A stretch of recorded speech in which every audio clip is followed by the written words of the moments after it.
नमस्कार दोस्तों, आप देख रहे हैं बिजनेस टुडे टीवी। मैं हूं साक्षी और साथ ही ये है दशहरा का मौका। दशहरे की आपको बहुत बहुत शुभकामनाएं। अब देखा जाए तो फेस्टिवल जो दशहरा का है, इसमें हमेशा हम देखते हैं कि बुराई के ऊपर अच्छाई की जीत होती है। तो इस बार दशहरा के मौके पर हमने बीटीटीवी पर यही सोचा कि आज हम अपने दर्शकों से ये बात करेंगे कि इस बार के दशहरा में आप फाइनेंशियल ईविल से कैसे ओवरकम कर सकते हैं और अपनी वेल्थ क्रिएशन जर्नी की तरफ कैसे बढ़ सकते हैं।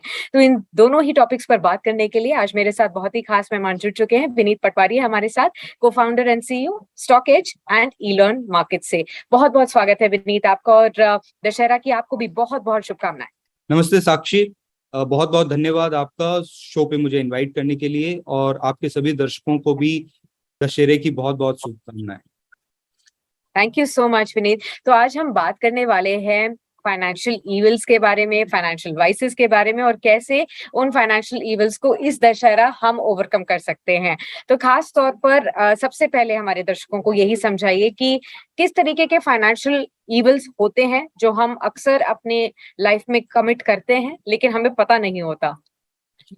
फाइनेंशियल इविल्स यानी कि जो हमारे फिनेंसेस है उससे रिलेटेड बुराई, सबसे बड़ी बुराई मैं कहूंगा है जानकारी का अभाव या फिर जागरूकता का अभाव, खासकर जब हम अपने ही पर्सनल वेल्थ के बारे में बात करते हैं जी राइट। तो साक्षी, मैं कई बार चकित हो जाता हूं लोगों को देख के कि उनके एक्चुअल नेटवर्थ उनका क्या है, इसकी कोई जानकारी उनको नहीं है। बहुत बार ऐसा होता है कि मल्टीपल लोन्स चल रहे हैं, क्रेडिट कार्ड्स चल रहे हैं और उनके पेमेंट्स चल रहे हैं, सब कुछ बस हो रहा है, लेकिन मैंने आज तक कभी बैठ के सोचा नहीं कि मेरा नेटवर्थ क्या है, मेरे लोन्स क्या है, मेरे एसेट्स क्या है, लाइबिलिटीज क्या है। तो मैं सभी को ये सलाह दूंगा कि आज इस दशहरे पे बैठ के ठंडे दिमाग से आप अपने सारे एसेट्स और लाइबिलिटीज का एक मूल्यांकन करें कि कितनी लाइबिलिटीज है, कितने लोन्स मुझे चुकाने हैं और मेरे एसेट्स कहाँ तक पहुंचे हैं, ये एसेट मुझे आगे कैसे हेल्प कर सकते हैं। और ये होगा सबसे पहले। अगर आप इसके आगे निकल जाएं, फिर और बहुत सारी चीजें हैं जो आपको करनी होगी, वो हम धीरे धीरे शो में डिस्कस करेंगे। जी बिल्कुल। तो सबसे पहले फाइनेंशियल इग्नोरेंस से बाहर आना ये आपके लिए जरूरी है। यानी कि आपको पता होना चाहिए कि आपके जीवन में जो भी आप पैसा कमा रहे हैं उसमें कितना लायबिलिटी है, कितना एसेट है, आपकी कितनी नेटवर्थ है, कहाँ पर आपके लिए पेमेंट्स ड्यू हैं, कब कब वो पेमेंट्स ड्यू हैं, पूरी अपनी फाइनेंशियल जानकारी आपको होनी चाहिए। अगर वो नहीं है तो पहला स्टेप आप वो कीजिए, उसके बाद हम आगे बढ़ेंगे। फाइनेंशियल ईविल्स की जब हम बात करते हैं, जैसे अभी आपने भी बताया विनीत, तो सबसे पहले दिमाग में आ जाता है लोन्स यानी कि डेट। कई लोग डेट ट्रैप की भी बहुत बात करते हैं। तो सबसे पहले आप हमको और हमारे दर्शकों को यही समझाइए कि आखिरकार ये डेट ट्रैप होता क्या है और कैसे लोग इसमें फंस जाते हैं। साक्षी, ये चक्रव्यूह है, जो चक्रव्यूह हम महाभारत से जोड़ते हैं, अभिमन्यु का चक्रव्यूह। तो आप क्या होता है, एक लोन लेते हैं, उसको चुकाने के लिए दूसरा लोन लेते हैं। कई बार तो आपको ये पता भी नहीं हो रहा कि आप दूसरा लोन ले रहे हैं। जैसे आप क्रेडिट कार्ड से पेमेंट करते जा रहे हैं, ये भी एक लोन। आप बाई नाउ पे लेटर स्कीम्स आजकल इंटरनेट पे बहुत पॉपुलर हैं, आप वो भी एक लोन है। तो इस तरह से आप मल्टीपल लोन्स में फंसते जा रहे हैं, और एक समय ऐसा आ जाता है जब ये सस्टेनेबल नहीं होता, आप इसे और आगे बढ़ा नहीं सकते, क्योंकि आपकी एक आमदनी है वो सीमित है, वो उस गति से नहीं बढ़ रही है जिस गति से आपके लोन बढ़ रहे हैं। तो ये है डेट ट्रैप। साक्षी, बिल्कुल, आपने सही कहा विनीत, क्योंकि अक्सर हमें ये नहीं पता होता है। हम सोचते हैं जब बैंक से हमने लोन लिया केवल वही लोन है, लेकिन हम रोजमर्रा के जीवन में बहुत से और फॉर्म्स ऑफ लोन्स लेते हैं, जैसे कि क्रेडिट कार्ड या जीरो ईएमआई का कल्चर हो गया। फिनटेक्स हमको किसी तरीके के बाय नाउ पे लेटर ऑप्शंस जैसे देते हैं, आपने बताया। तो इन सब से आगे कैसे बढ़े ये भी बहुत मुश्किल है, क्योंकि आजकल के जमाने में हर चीज जीरो ईएमआई पर और बाय नाउ पे लेटर पर मिलती है। तो अक्सर लोग एकदम से खरीदारी की तरफ बढ़ जाते हैं और उनको लगता है ये आसानी से पैसा उनको मिल रहा है, इस समय उनकी जरूरत है और वो उसे पूरा कर लेते हैं। तो इसको अवॉइड करने का तरीका क्या है? साक्षी, इसको अवॉइड करने का सबसे पहला तरीका है जागरूकता। और मैं आपको धन्यवाद देना चाहूंगा कि आप अपने शो के माध्यम से ये जागरूकता आप बढ़ा रही हैं, क्योंकि जब तक मुझे ये पता ही नहीं है कि मैं जब क्रेडिट कार्ड में कुछ परचेज कर रहा हूँ तो ये सिंपल परचेज नहीं है, मैं एक लोन ले रहा हूँ, राइट। और इस लोन को अगर मैं समय से नहीं पे करता हूँ तो मेरे पे पेनल्टी भी है, मेरे पे इंटरेस्ट भी चार्ज होगा, और उसके अलावा मेरा सिबिल स्कोर भी खराब होता है, और सिबिल स्कोर खराब होने से मैं फ्यूचर में कोई भी लोन लूंगा तो उस पे जो ब्याज दर लगेगी वो भी हायर होगी। लोग अनजाने में ही क्रेडिट कार्ड की पेमेंट को डिले कर देते हैं। बिल्कुल, कभी भी ना करें, क्योंकि ये आपको समझना होगा, ये आपको जानना होगा, इसका और कोई तरीका नहीं है कि आप जैसे ही करेंगे आपका सिबिल स्कोर खराब होगा, जो कि एक बहुत नुकसानदायक चीज है लॉन्ग टर्म में। ठीक है, तो अपने क्रेडिट कार्ड बिल्स को सबसे पहले ऑन टाइम ड्यू पेमेंट कीजिए। ये आपके लिए बेहद जरूरी है, क्योंकि ना ही केवल आपको पेनल्टी या एडेड ऑन इंटरेस्ट देना पड़ेगा, जो भी आपके लिए काफी ज्यादा बर्डनसम होता है, लेकिन इसके अलावा आपको सिबिल स्कोर, जो आपका क्रेडिट स्कोर है, जो आपकी क्रेडिट वर्दीनेस डिफाइन करता है, उसके ऊपर सीधा इम्पैक्ट हो जाता है, जिससे आप कभी भी फ्यूचर में लोन लेने जाएंगे, आपको अपने किसी भी और पीयर के मुकाबले ज्यादा महंगा ही लोन मिलेगा, क्योंकि आपका सिबिल स्कोर खराब है। इस बात को जरूर ध्यान रखिए। विनीत जी, आपने बहुत इंटरेस्टिंग बात की थी पहले कि ये जानना जरूरी है डेट के हिसाब से कि आप किसी अच्छे डेट को ले रहे हैं या बैड डेट है आपके पास, तो ये कैसे डिफाइन होता है और इन दोनों में डिफरेंस क्या है? साक्षी, सिंपल है, बहुत सिंपल रखेंगे हम इसे, कि जब कोई भी लोन आप ले रहे हैं जिससे आपका नेटवर्थ बढ़ रहा है, आपके एसेट्स बढ़ रहे हैं, तो वो गुड लोन है। एग्जाम्पल के लिए, अगर मैं एक बिजनेस कर रहा हूं और मैं एक बिजनेस लोन ले रहा हूं जिससे मेरे बिजनेस में बढ़ोतरी होगी, वो कैपिटल मैं यूज करूंगा अपने बिजनेस में और उससे मुझे ज्यादा लाभ होगा, इट्स अ गुड लोन। अगर मैंने होम लोन लिया और उससे मेरा एक होम एसेट क्रिएट हो रहा है जिसकी वैल्यू फ्यूचर में बढ़ती जाएगी, जिसे कहते हैं अप्रिशिएटिंग एसेट, तो इट्स अ गुड लोन। तो मैं किसी भी अप्रिशिएटिंग एसेट में अगर पैसे डाल रहा हूं लोन लेके, इट्स अ गुड लोन।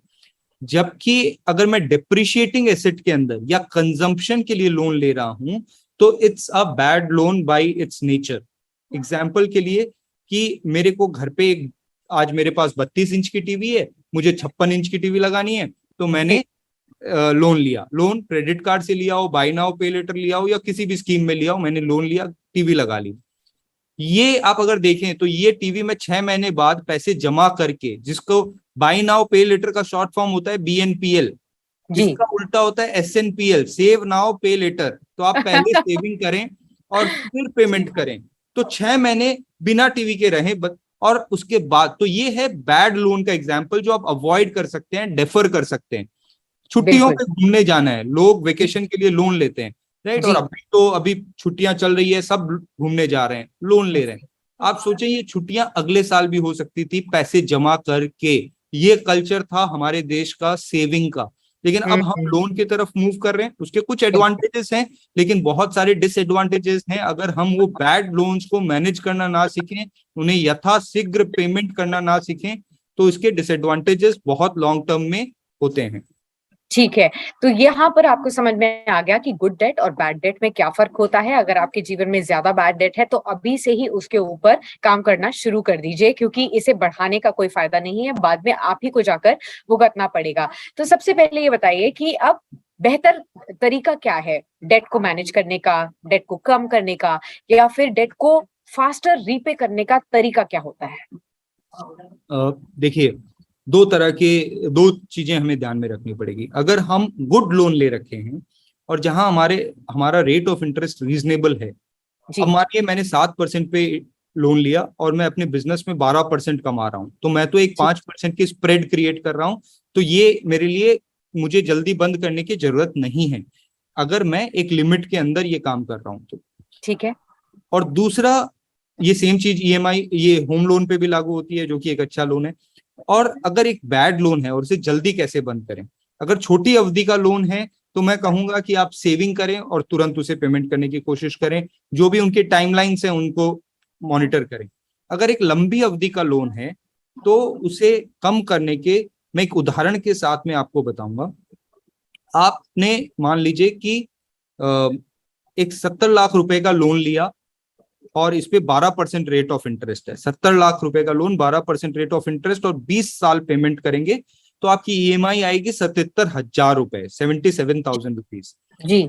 अगर आप 77 की जगह 84,000 रुपीज देते हैं तो यही लोन आप 20 साल की जगह 15 साल में रीपेमेंट कर सकते हैं साक्षी। ओके, ये काफी इंटरेस्टिंग कैलकुलेशन आपने बताई है। और अक्सर लोग आजकल तो घर भी बहुत महंगे हो गए हैं, लोग वर्क फ्रॉम होम कल्चर की वजह से बड़े घर ले रहे हैं, उसकी वजह से उनको ज्यादा लोन भी लेना पड़ रहा है। तो ये काफी आसानी से आपने समझा दिया कि अगर 70 लाख का लोन है तो कितनी ईएमआई बैठ रही है, लेकिन आप बस थोड़ा सा और पुश करके अगर वही पैसा निवेश पे लगा दें तो आपका ओवरऑल ड्यूरेशन कम हो सकता है रीपेमेंट का, जो ये आपका होम लोन का रीपेमेंट का होगा। ये बहुत ही अच्छा तरीका आपने बताया है।